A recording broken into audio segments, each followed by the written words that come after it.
I had to put one more video out, kind of tying all these information together because it's starting to make a lot of sense.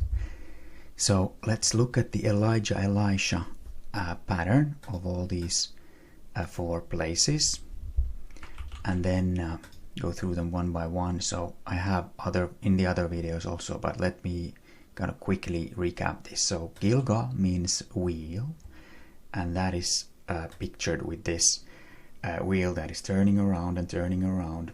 And in the Bible, because now we're talking about the 2 Peter 3, about these mockers and scoffers walking after their own lusts and saying, where is the promise of his coming? For since the fathers fell asleep, all things continue as they were from the beginning of creation. So like this wheel turning around, and nothing really special happening. So that would be the Gilgal. And then came Bethel.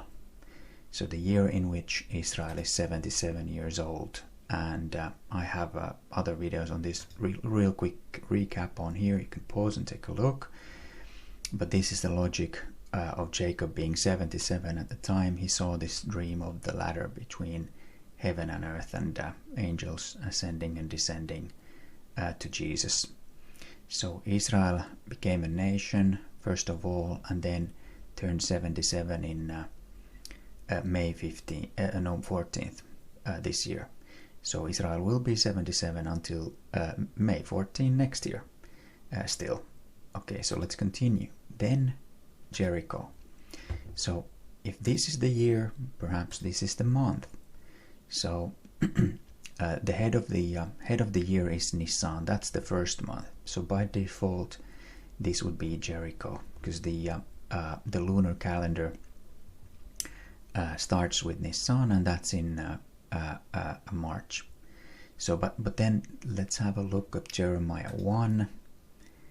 Moreover, the word of the Lord came unto me, saying, Jeremiah, what seest thou? And I said, I see a rod of an almond tree. And now this is also in my other videos, but when Jacob named the place where he saw the dream Bethel, that place was called Eliud-Zet Luz before that, and Luz means almond tree. Then said the Lord unto me, Thou hast well seen, for I will hasten my word to perform it. There's some hastening going on, so that, not all the flesh would be destroyed. And then let's look at John 4. So Jesus told, the first person he revealed himself being the Messiah to was the Samaritan Gentile woman at the well. Perhaps it's a typology of the bride. And now when the woman went back to the city and said to everybody, come see a man which told me all things that I ever did, is not this the Christ? Then they went out of the city and came unto him. But in the meanwhile his disciples prayed him, saying, Master, eat.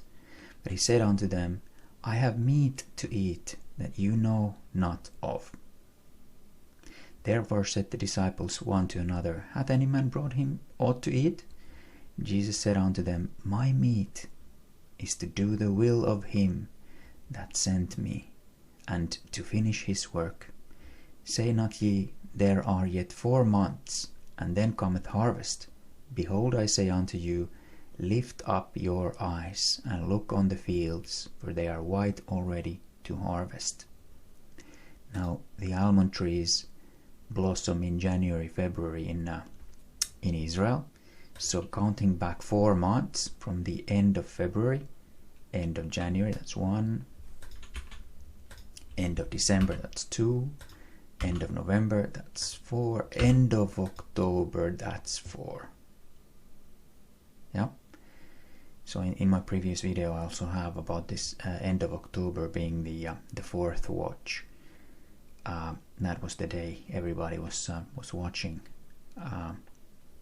All right. So then the last one in the Elijah-Elisha story, before Elijah was raptured with a whirlwind, and Elisha, who was left behind, got double portion of Elijah's power. So even for the ones left behind, it's not as bad as I see some videos being. But yeah, Jordan, which means to descend. Here I'd like to take a look at 2 Kings 5.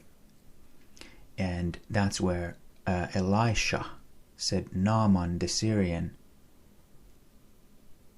to go to immerse himself 7 times in the Jordan to be healed of leprosy. Yeah.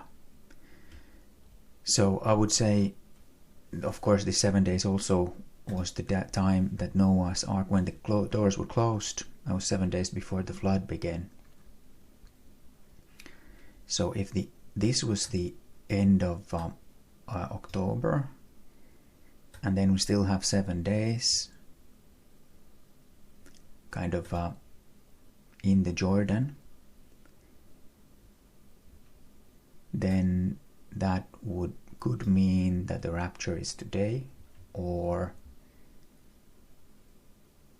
perhaps then it's another 7 days, but we'll see. Then I still have one more thing to add. So if we take a look at this Enoch calendar, and they say that the Red Sea moment was actually on the 3rd day of Sukkot, because in the here, so we have the October, we had the new moon on the 21st. So then if we count 10 days, 7, 8, 9, 10, and that was the end of October, and or the 1st of November, the Saturday actually, on which we blew the trumpets as well, the 100 times, because that was on the Jubilee year. That's what we're actually instructed to do. So then in November, we start to count from the full moon, because this is then when the Sukkot, the Feast of Tabernacles, begins, according to, because that was Day of Atonement, the 1st of November. Then this is Sukkot, and then we count. Hold on, let me move this a bit in here. So this would be the start of the Tabernacle. So it's the 5th of November. 1, 2, 3. It's today.